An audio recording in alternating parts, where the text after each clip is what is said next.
Welcome to Top Class Tokyo, weekly weeb podcast about life in Japan and the collision of Asian and American culture. I am your host, Kim Sensei, English teacher by day, and by night, podcaster extraordinaire. Broadcasting to you from Tokyo, Japan. Joining me today from sunny Los Angeles is my lovely co-host, Justine. How are you doing, Justine? Hanging in there. A little rough this morning. Yeah, I know the feeling. I think we're both a little struggling with the hangover. Holidays fucked me up, I'm sorry. Yeah, that Thanksgiving holiday's fucking us both up.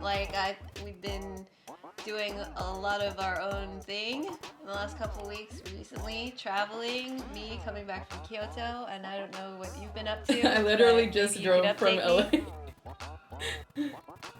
From LA to where? There's a BTS concert today, and I was hanging out with my cousin, and I was like, well, I don't know who they are, but I like you because you're a person that I like, so I'm gonna go up and hang out with you for a day.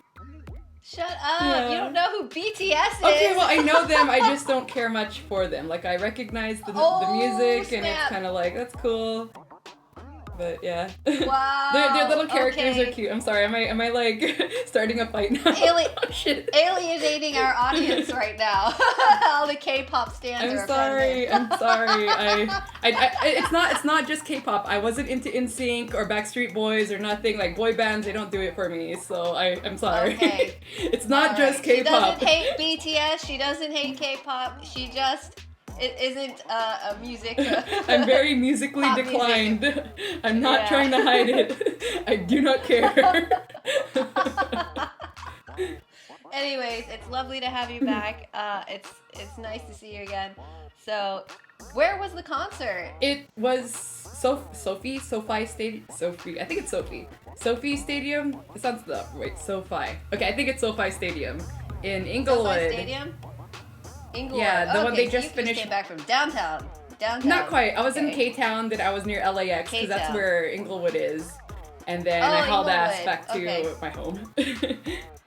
That's right. Trying time for me to remember my LA geography. Okay. But they just finished building it, so it's super brand spanking new, so that should be cool. That's awesome. I'm sure there were a ton of people there. Yeah. That's incredible that you were able to get a ticket. Oh, I didn't go. I was just there for my cousin who is going today. Oh, I see. I was just concert adjacent, not really concert going. Okay, so you were there for moral support. Yeah. All right. I'm a poser. That's I'm cool. sorry. It's okay. You didn't even participate, so there's nothing to pose. I took some cute pictures with was it Mangy? It's one of the characters or something. The horse. The donkey thing that dances.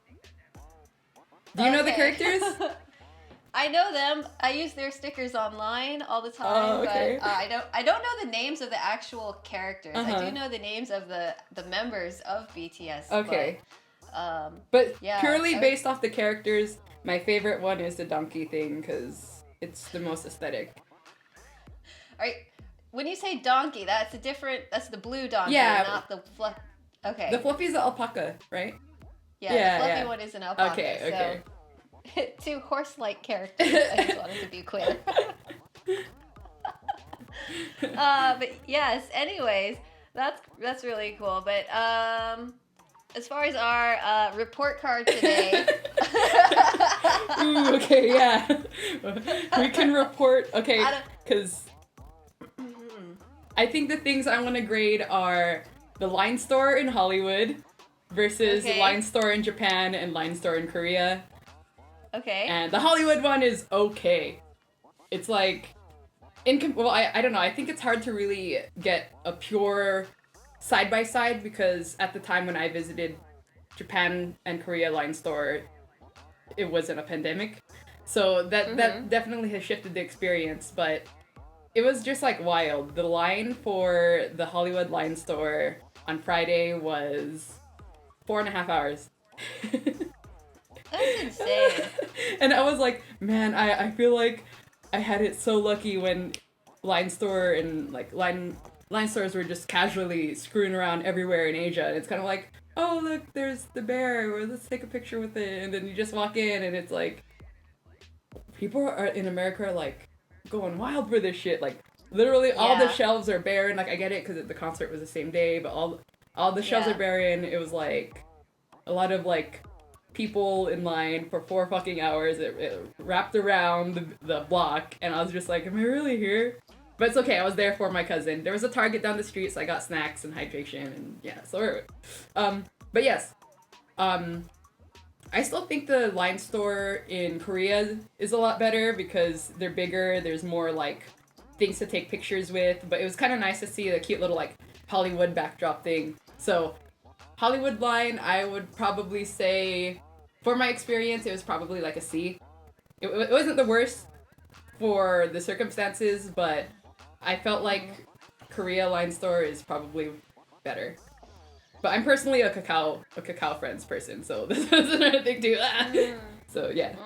Okay. So for the uninitiated who have zero idea what Justine is talking about, just to clarify, Line is an app, a messaging app in Japan that is owned by Kakao. So and Kakao is also a messaging app, but based in Korea. So it's basically the equivalent of like WhatsApp, Facebook Messenger, WhatsApp. So like iMessage, just an like person-to-person messaging app that in Asia is super, super popular. It's probably the most popular app to use for communicating with anybody and really customizable. You can customize your wallpapers, you can download fun stickers, you can buy stickers, which is kind of how they monetize and make money. And so they have BTS stickers in Line.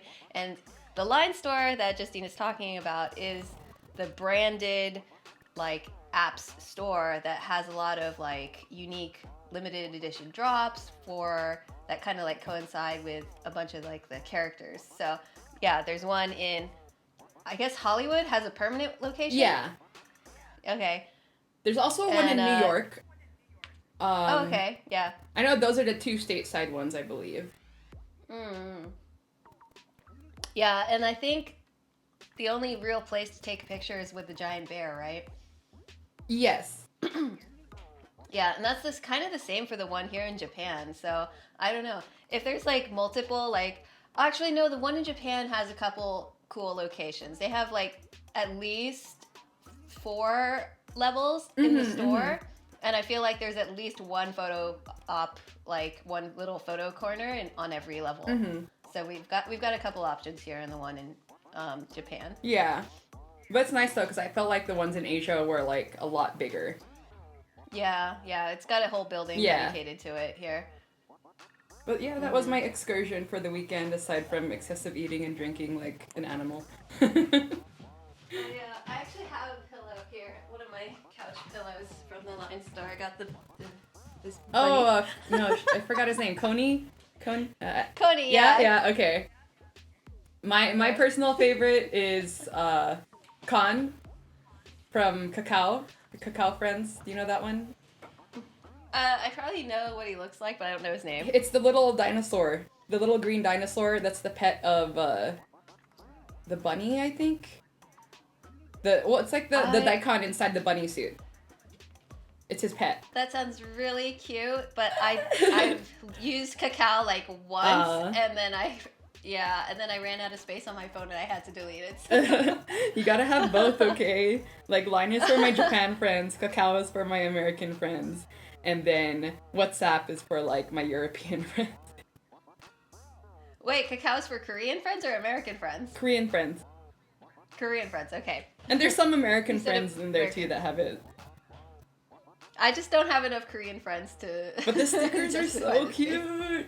Okay, we gotta take a tally. I think I have the same stickers online, but I'm gonna have to search for them. We gotta take a tally of who has just one or the other or both, and be like, clearly Kakao is the master race of messaging apps. Comment below which app is best. Which is the superior app? If anything, I'm just curious what people use. Okay.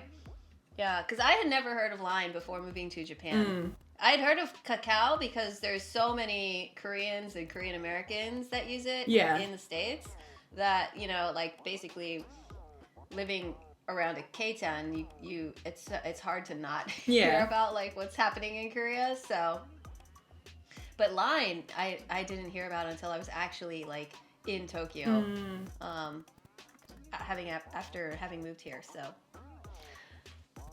yeah, okay. I like the evolution of the conversation. Yes, what's up? What else? So, Line Store C, Hollywood, Line Store Hollywood C. Did you give the grade for the other one? No? Line Store Japan Korea A. Because of like the sheer size and the photo ops and the non-pandemic thing going on in a not 4-hour line thing. Vastly superior. Yes. Okay. I give Line as an app maybe A minus / B plus because of how prevalent of like the use of Line is here in Japan. It's so convenient, so amazing. Like you don't have to tell anybody your number or, you know, search for somebody's profile on Facebook to kind of like try to message them. But the way that you add people is through a QR code and you just scan it. So that makes adding people and like connecting with people super easy, super fast. But the downside to that is that a lot of stores will turn this into a marketing opportunity, and then you just end up getting a lot of spam texts from stores that are like, oh, join our mailing list and you'll get 10% off next time or something like that. And so you just end up, I'm starting to like everywhere I go, like when I'm checking out at the register, the cashier will ask me, oh, do you want to join our Line group? And No. so I'm starting to get a lot of spam texts now, but I feel like just because of how easy it is to use here. I feel like that's how Instagram is now too. It's like a lot of everyone is just selling you everything. Yeah, it's when it stops being a social medium and like starts being but I guess that's kind of like I don't know, only like one of the most powerful ways that an app can monetize is to just partner with like, I don't know, people selling things. So otherwise I don't know how, like they just have to rely on like sticker money. So I can see like both sides of it. So did you know that frickin' on Kakao in Korea you can like reserve a taxi? No, I didn't know that it's also like Uber. Yeah, and it's fucking wild because I remember I was using it and my friend's like, oh yeah, just go reserve your taxi from Kakao. And just like, what? I can call a cab from Kakao? Oh, okay, I guess this is happening.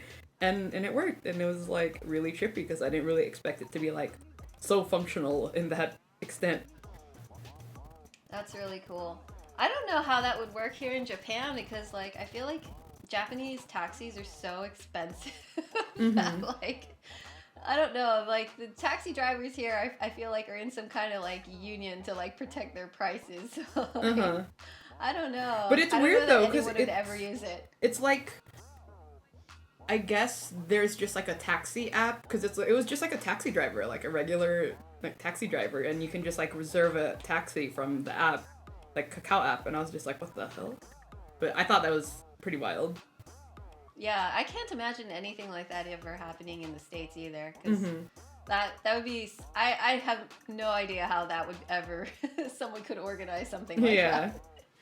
Unless like Uber like jumped in and was like, hey, let's partner and like we'll hook up our Uber drivers to your app and like they did some kind of like partnership that way. I could see it working, maybe.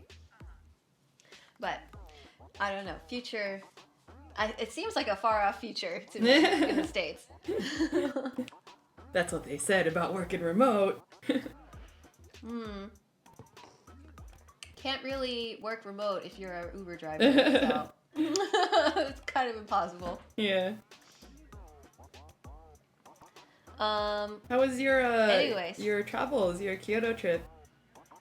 Kyoto trip was amazing. I knew going into it that it was going to be much less crowded and much less populated than my former trip when I went in 2019 because the borders are now shut down. So there was so many less people at all of the tourist sites, even though there were like a lot of Japanese people still like touring because it's the autumn now and the leaves are finally changing color. So when I was calling the hotel to make my reservation, they were like, oh yeah, we're actually in high season now, and so there aren't many rooms left because everything's getting booked. So there were quite a few people there, but nowhere near the craziness that it was in pre-pandemic in 2019. So it was actually really enjoyable to just go and like walk around like the geisha district in Gion and see all of the temples and go to I went up to Kinkakuji, which is the golden shrine on the edge of this lake, and it was just beautiful with the leaves turning their autumn colors all around it. So I already actually recorded a podcast while I was out there, so that should be dropping hopefully this week. Oh, nice. Yeah, and then I did you do anything new since the I know you did that little short 1 week trip down to Osaka, Kyoto area. Yeah, well, that was my Nara trip. Oh, my okay, Nara / Kobe trip. So that was actually, we talked about that, and that was when I said fuck the Moshi man. Okay. I'm so bad. I kind of just clump them all together because it's like, okay, yeah, this is just cancel region. Yeah, so that was right before we had our break. Mm-hmm. Yeah.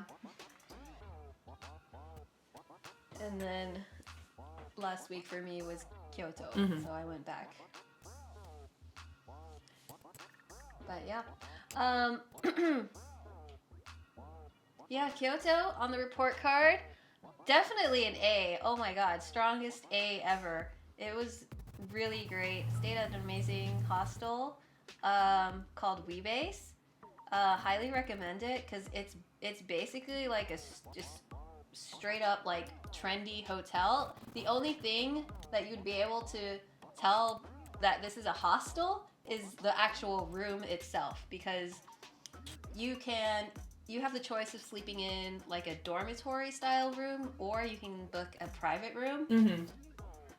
And I booked a private room. It was a bunk bed with my friend, and they're very small rooms but very economical. And if you split it with another person, you can basically sleep for like $30 a night. And we stayed for like a 3-day weekend in Kyoto, so I think we definitely got our money's worth. Value. So, yeah, and it was breakfast included. Oh, sick. Really nice breakfast. Yeah, it was really, really awesome. Oh, that sounds nice. Still pretty bummed I had to cancel my trip that was supposed to be last week for Japan. But it's okay. Cancel! Well, I have the flight credits. The dates that I want to go aren't available yet. So they're like, oh yeah, you can get flight credits and just rebook it later when it's available. And just like, fine. Okay, so you just have the credits now? Yeah. Okay. But I'm thinking either, depending on when the borders open, supposedly it's supposed to be like springtime. Maybe I can do like a Easter Japan trip or something. Or, I don't know. We'll see. We'll see what my schedule looks like and my PTO looks like. And the border situation thing. I know, right? TBD. Uh, but yeah, anyways. Yeah, I might actually, my other trips coming up for this year are Okinawa, hopefully over Christmas break and New Year's. So I hope maybe I can do some recording down there. Mm-hmm. And then I was thinking about doing Hokkaido in the spring. Yeah. Yeah, because I don't want it to be ass cold when I get there. So maybe by March, it'll be slightly more livable. Is it already like stupid cold there or what? Probably by California standards, yes. If it's below 50, it's too cold. Then yes, Okay. It is too cold for a California baby. Literally me. I was like, oh, that's such a festive sweater you're looking. I don't know if it's for aesthetic or for function. For both. It's very warm. Yes, I finally did my winter clothes shopping this weekend. I got like my new mittens to cover up my little fingies when I'm riding my bike and going to the train station. So yes, I feel like it's finally winter time. It will be December this week, so we're getting into the spirit. All the Christmas illuminations are already set up all over Japan, so it's really feeling a lot more festive around here. No snow yet, right? No snow. I don't think we'll ever get snow. And actually, now that you bring up snow, it's kind of hilarious because Mark posted one of his stories. Yeah, he's in Toronto. Did you see? He saw one little snowflake fall on his arm, and this guy, being from Southern California, was like, "Why is ash falling from the sky?" And I was like, "That is the most Cali thing I've ever heard in my life." You're not wrong. You're not wrong. It was actually pretty windy this past week, and I was like, "Oh shit! I hope there's no like major fire because it's like Santa Ana winds and shit." And luckily, so far so good. No major fires have been fucking us up yet, so I'm thankful for that.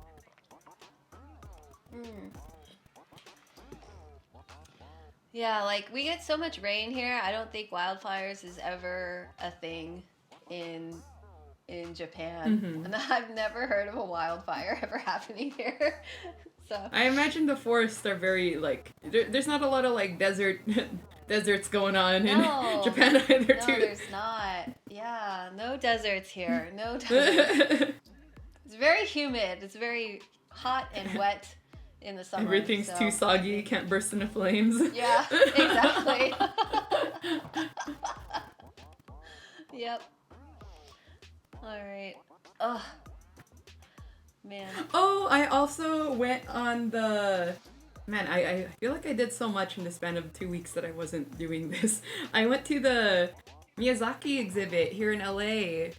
It was pretty cute. It was cute. It was one floor of exhibits, and it like showcased all of his works from like when he was doing Lupin stuff to all the stuff that he was doing throughout till the most recent one. I forget the name of it, but the one that came out in 2020, the 3D animated one.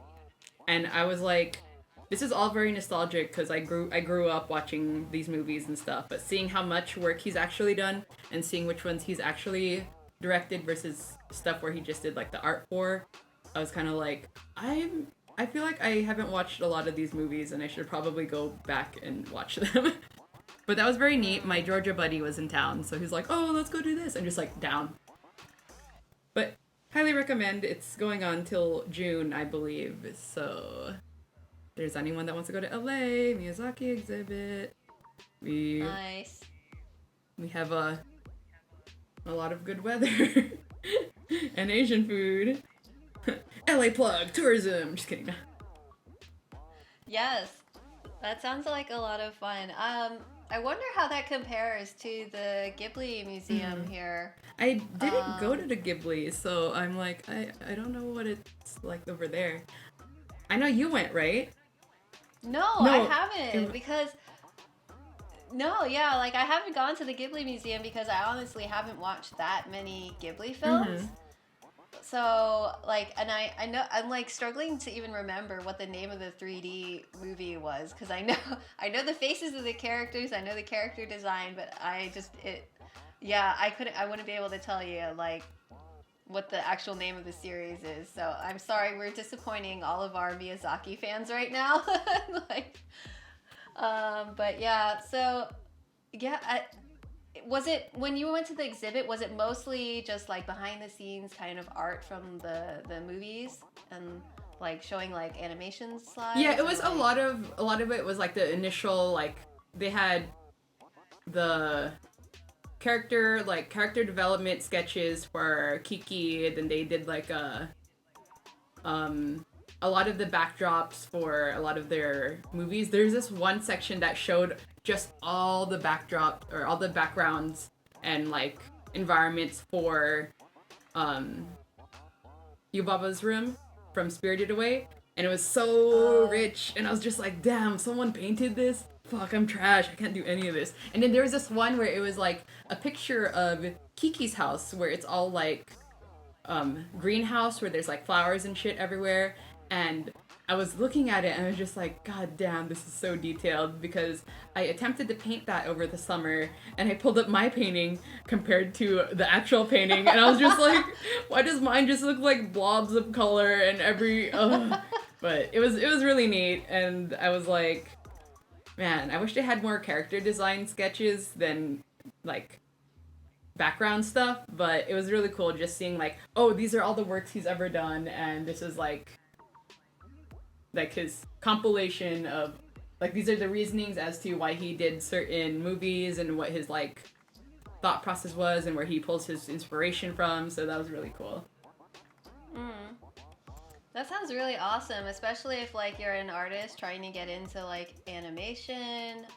It's a lot of like production and design work for character design, environmental design, 3D animation as well, since they have the new 3D movie coming out, or that came out, I guess I should say. It came out. It's called Earwig and the Witch. Earwig and the Witch. Okay, that sounds very Ghibli. I don't know. But then I was like, oh shit, I haven't seen that one. I haven't seen the Red Turtle. I haven't seen like a lot of them, and I was just like, am I really a fan if I haven't seen like all? I wouldn't call myself a fan. Yeah, I respect him. I respect Miyazaki and what he's done for the genre, but I respect it, but I'm not a fan. I'm unfortunately, but I know how beloved his work is and how important his work is to the anime community. So I would encourage anybody to go see it if they're in LA. That sounds really cool, like a really neat opportunity. And I am gonna have to force myself to watch a Ghibli film just so that I can go visit the Ghibli museum here in Tokyo. Yeah. I have been to the little Totoro cream puff bakery though. I wanted to go there. But I think for me, the most nostalgic part was the music, because I really like the music the most. Like, I think when I think of like Miyazaki films, I'm like, I always remember how rich the colors are and like how good the food looks. Like, all the food looks really good in the films, but I really enjoyed the soundtracks for a lot of the films, and that's like the most memorable part of them for me. When you were talking about the greenhouse, it actually brought me back to one of my memories from Kyoto when I went to the botanical gardens in Kyoto. So actually, there's a massive greenhouse at the botanical gardens, and one of my highlights from that experience is discovering an awapuhi plant. Is that the soap one?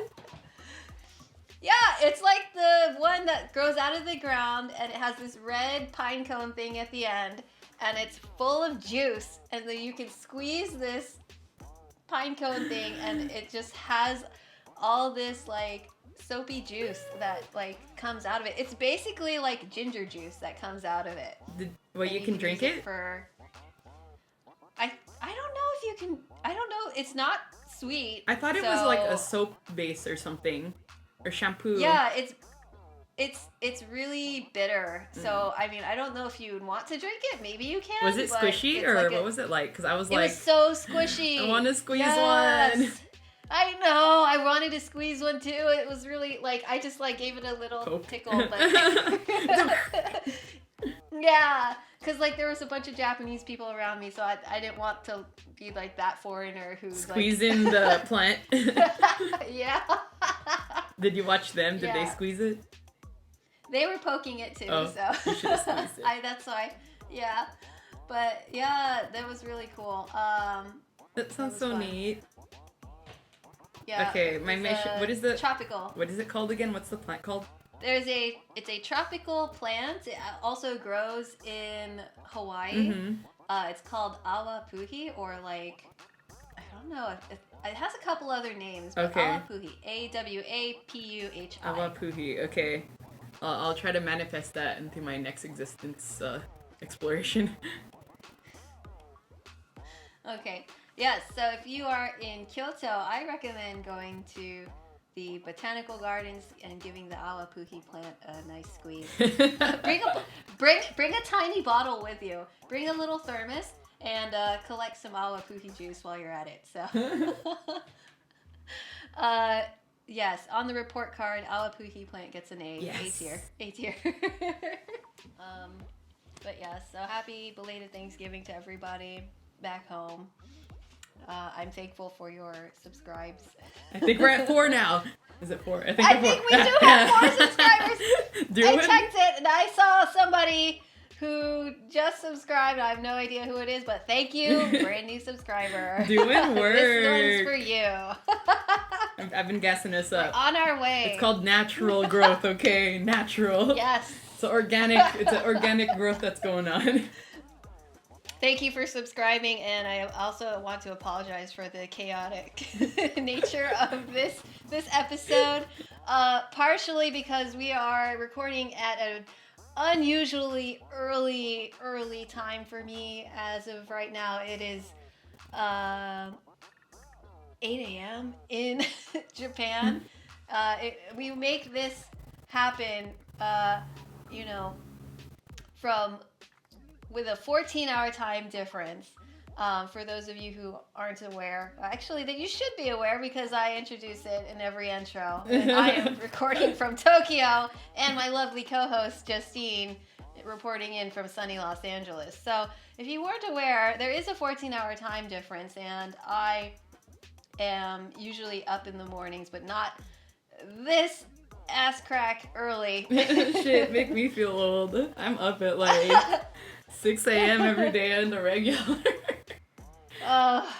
I'm not a morning person. This is tough for me, but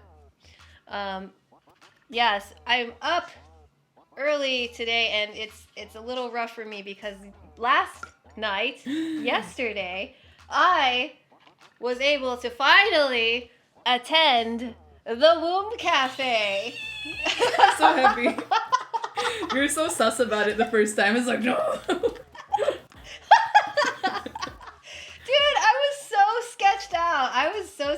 I did not know what I was going to be walking into.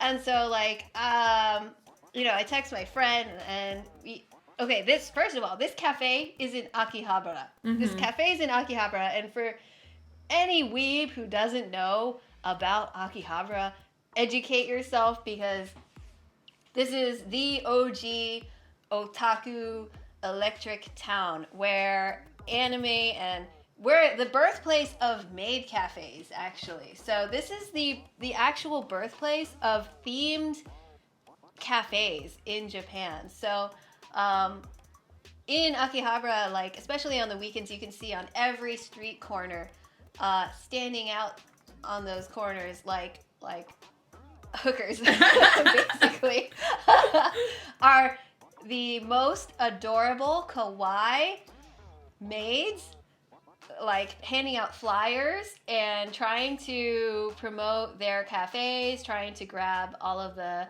salarymen walking by to entice them back to their maid cafes. So it's not actually as I don't know. I don't want to say lewd as it seems, but I don't know. There is that kind of like sexual undercurrent, I feel like, because it's definitely like, oh, cute young girls trying to seduce these like salarymen to come into their cafes. So, we went Sunday evening. So it was at one of these establishments, and I don't know if this is actually a regular cafe or if it's more of a pop-up. I honestly think it's more of a pop-up because when we went up into the cafe, it seemed that there was on the different levels, it was on the top floor of this 9-story building. And as we were passing, we were going up the elevator, like the doors would open on like, a couple of the other floors, and there were maid cafes on like at least 3 of the other floors as we were going up the elevator. And there were like idol shows going on. I saw like these like otaku fanboy salarymen with their light sticks, like doing the fan chants and stuff. And so I was like, and there'd be just these fanboys coming in and out of the elevator.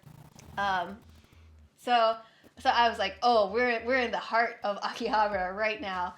So, the elevator floors go up to the 9th floor, ding, elevators open, and boom, I felt like we were in Lounge 21. I was like, holy shit. It opens, and there are scantily clad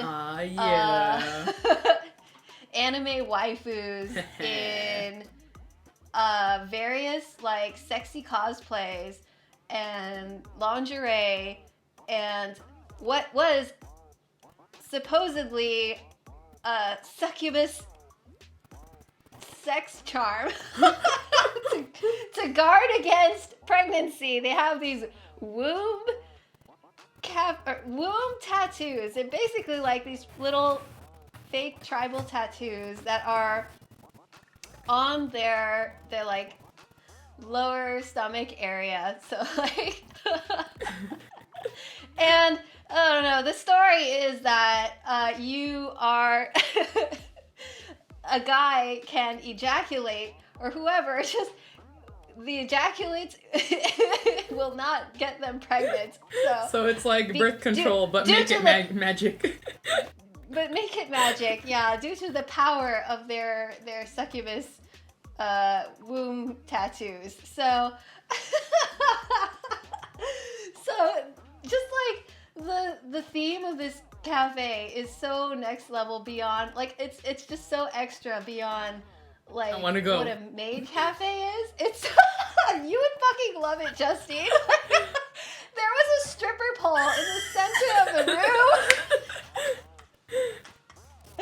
It honestly felt a lot like the dungeon? The dungeon, yeah. It felt a lot like the dungeon, because there was a stage on one end, and they had like inflatable plastic couches up on the stage. They had all these props up there for photo ops. There was like, there were literal like fake like medieval weapons up there, and then okay, I hope this cafe exists once the borders are open. If they want to do a America collab and have it be held at the dungeon, because I would so pitch that as a collaboration event. Hell yeah! I think this is a pretty irregular event that happens, because I think the first one was last month for Halloween, and I think that one was so successful they did it again this month, and I think the next one is going to be in February. So I'll try to go back in February and see if it's grown at all, which I think it would, because it was such a cool vibe inside. Like there were a lot of like otaku, like ugly bastard type dudes. Okay, tell me more. Yeah. Cover charge was about $20, so like 2,000 yen to get in. Actually, I think it was 2,000 yen per hour that you were there, and you could also buy drinks. You can get little bar food snacks. Yeah, and then like there were just like a bunch of girls there. Not all of them were dancers. There was one whole performance by one dancer. So talented. So, and I actually talked to her after her show, and because I was, really actually worried before I had gone, because that's one of the reasons why I didn't want to go, was because I was like, oh, I don't know about this. This is like, exploitation of like women or blah, blah, blah. I don't know what this is all about. But I talked to her, and she's actually, she does this because this is her hobby, and her full-time job is actually in insurance, and so she's basically like an insurance office lady from like Monday to Friday, but does this on weekends, and just to make extra pocket money, and just let her other side free, and just be like herself. So I was like that, like, and after talking to her, it made me feel so much more comfortable being there. I was one of 3 other women who were actually in the audience and not part of the show. So, yeah, so like after talking with her, and like her English was really good, and I was like, wow. Oh, that's so cool.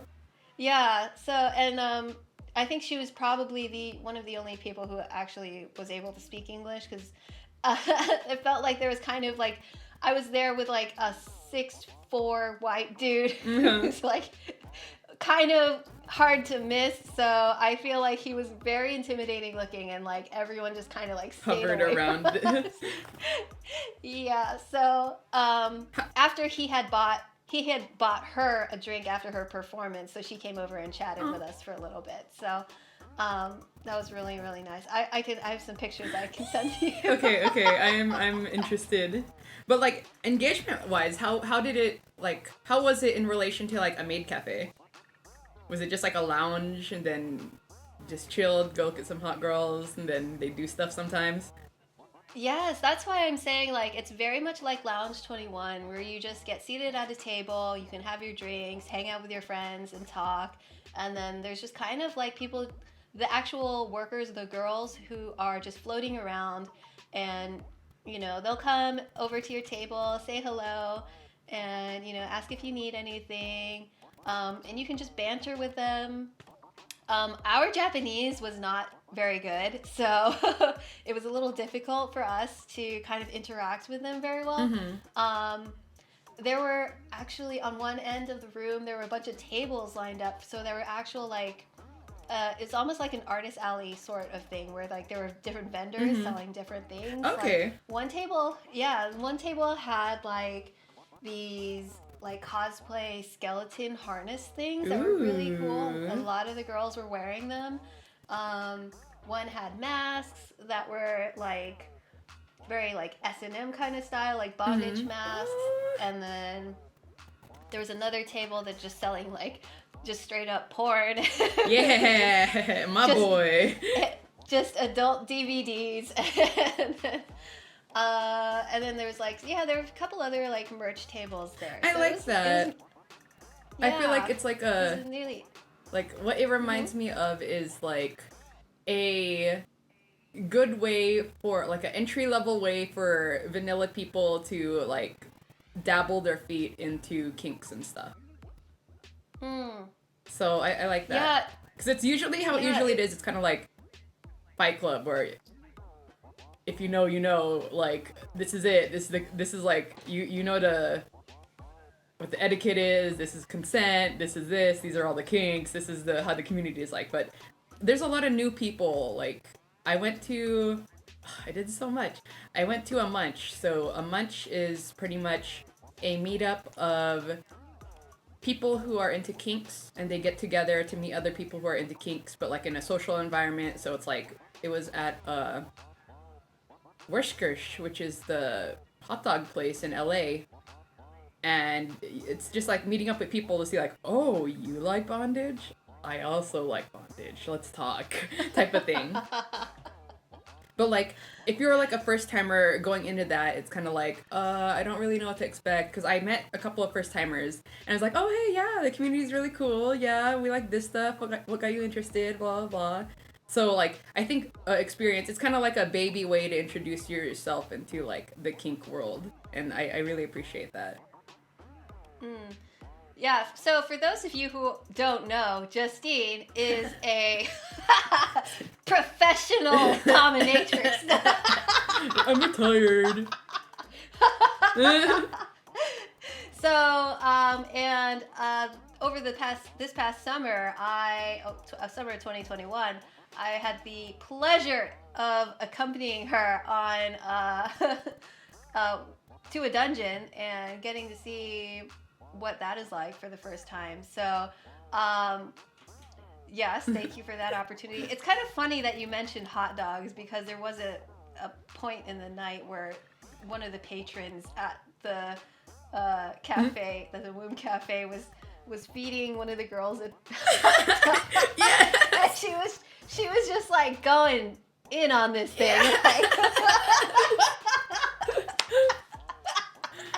oh, okay. I really want to go. I really want to go. Yeah, there was just so many shenanigans happening at this Womb Cafe. I love it. So I know it's a lot of fun because it's like it's not quite as seedy and gross as a strip club. Mm-hmm. Even though there's girls walking around in their underwear and like there's a stripper pole up there, it's small enough and brightly lit enough to kind of feel like you're amongst this like secret community where everyone knows like, oh, like this is the subculture we are all a part of, and like, it feels like a safe place where everyone is like, yes, this is a part of, you know, this is the stuff that I like, and everyone else is here because they also like this stuff. As it should. And kind of, right, and that's how what I feel like holds the anime community together as well. So it was nice to see such an awesome blend of these different subcultures from anime,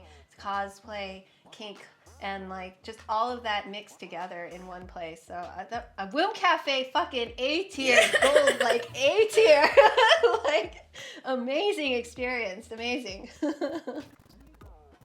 Oh, I want to go. Yeah, you would have loved it. You would have loved it. Because I was like, oh, this intersects two things I enjoy: nerd shit, kink shit. I could see you working there. I know. Okay, BRB gonna collab with them and start a fetish cafe in the Honestly, dungeon. I don't know why.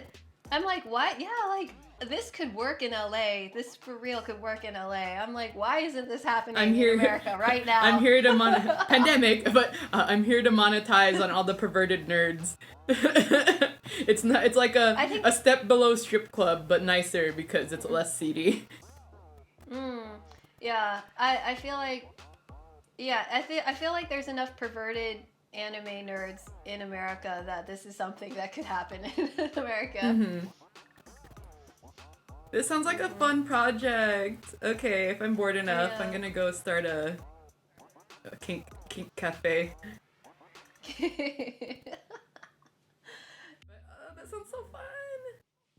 Yeah. Oh man. Yeah, it was really cool. I had a good time. It reminded me a lot of the vibe of being like back at an anime convention, so that was really cool. They like the DJ. I think there was a DJ. The DJ was playing like a lot of anime soundtrack music, yes. like hype soundtrack music. So it was something I felt like this kind of experience can only happen in Japan. So, like, and if it were to happen in America, there would definitely be like another like American flavor to it. So, but I'm thinking like for the dungeon itself, it already sets up the environment of like, okay, this is the community, you know, photos inside, consent, like having the space already and the already established community within it. I'm like, oh, this sounds so fun. I just want to do something fun for the community. So I think it's something I want to explore. Yeah, and I feel like also marketing is going to be super important because I feel like people who don't understand the community are going to be afraid of it because they have a preconceived notion of what it is, just like I did, because like I didn't know what was going to happen behind these doors. So I feel like if you want people to come, especially people who's like it's gonna be their first time doing it. Maybe like have some kind of like a commercial or something. Like just like a short like 30-second thing that does like a tour of the facility so people know what the inside of the place looks like, and then like maybe like an actual like person or someone who's you can just get a taste of what it's gonna be like. You know what I mean? So it's not like show everything, but just like be like, oh, okay, I'm gonna go here. This is what people are wearing. This is what activities people can do here. And I'm not like totally sketched out because I know I have an idea of what I'm going to be walking into. So, but I think that like, would help make people a little bit more comfortable. Yeah, I think delivery wise, it would be like very lounge like, where it's like, okay, yeah, there's the sitting area, there's the bar area. I don't really think I'd need to assign like people to host them. Like they can go, and as long as they mingle with everyone, that should be enough. And mingle in the sake of wanting to educate people who go to the cafe on what the fet culture is like, and like, bless you. What? No, it's okay. What the fetish culture is like.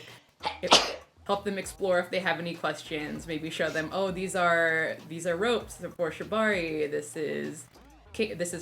These are crops for like impact play, and like explore different plays. Just kind of give them like a QA, like if they're curious about things, to give them a platform to really explore without feeling like they're being shamed for being curious about these things. Yeah. I'm going to make a terrible analogy, but have you ever been to Colonial Williamsburg? No, I have not. Do you know what I'm talking about? No, I don't. That sounds like an East Coast thing. God, it is such an East Coast thing. Fuck. So, on the East Coast, in Virginia, okay, let me give you a history lesson. Virginia, one of the original 13 colonies. We have this place in Virginia called Colonial Williamsburg, and it was a place where schools take students on terrible field trips to go to a farm. Live reenactment. Yeah, literally like a Virginia farm out in the middle of nowhere. They go there, and it's a live reenactment of what the Williamsburg settlement was like back in the olden days. So, and like, I was one of these students on these field trips, but the impression that I'm left with is that we were able to learn about a culture and a thing through immersing ourselves in the environment and interacting with actual people there. And like who were able to like talk to us and teach us about the tools that were used during those times, and they were wearing the costume of the era. So I'm kind of feeling like the kink community could work, and I think it works like, really well using that sort of model. Yeah, it works really well specifically for like the community I work with is specifically Asian-centric kink community. Yeah. It's not like exclusively Asian, but it's centered around Asians within the kink community. So I feel like this meshes really well, especially because nerd shit also happens to be a thing Asian Americans are also into, and it just collides both of the interests in a pretty like approachable way. Yeah, I think it's like, it's so interesting because I remember from our first episode way back when now, like weeks ago, we were talking about having like, who is our audience for this podcast, and we were talking about our different Venn diagrams and how our subcultures are like just all of these like concentric circles that of like nerd culture. Within that, it's like the Asian nerds, and then female Asian nerds, and then female Asian nerds into kink. So it's like, it hits this incredibly niche uh, subsection of the population. So, yeah, I don't know. And I feel like education, that makes education all the more important, because I feel like people aren't just aware that these things are And it's like, I think it's something that I feel like there aren't enough avenues for, because like exploring sexuality is a lot of the times people are just doing it on their own, and it's like, okay, well, yeah, and when you do approach like websites to do it, it's all very just like upfront, and it's kind of like everything's there. It's not like, oh, it's less, it's like very intense when you try to approach kink in terms of learning about it, because like a lot of the links that you select on, or a lot of the communities you get involved with, it's just like, why are all my advertisement banners just like MILFs within my area that want to fuck? And it's like very like overwhelming, because there isn't really a, oh, intro to kink area or website. I mean, yeah, I think that's most people's like first interaction or first like exposure to kink is through porn. Yeah. And it's just like, let me look at some porn. Oh, this looks interesting. So let's click on this one. And I feel like that's kind of like people's first initial, exploration into kink. So and with, everything being so accessible on the internet, and it's just there. So yeah, it's kind of, and education within that space isn't really a thing that exists, because it's always been like, sex is shameful, and this is something that we shouldn't talk about. And I feel like these attitudes are slowly reversing now, but that's something that's only been changing within the last 10 years or so, where even like being anything but like cis heteronormative is now suddenly, or not suddenly, now slowly, suddenly, I keep saying suddenly, is now slowly being accepted into the mainstream, but not without difficulty. So, yeah. Business ideas. Yeah. It just sounds like a really... Huh? Yeah. It just sounds like... Oh, just like... Sorry. Go ahead. Part of the reason why this podcast exists is just to give us the space to actually have an educational conversation about these topics. So, yeah. That's all I want to say. Thanks for providing a platform.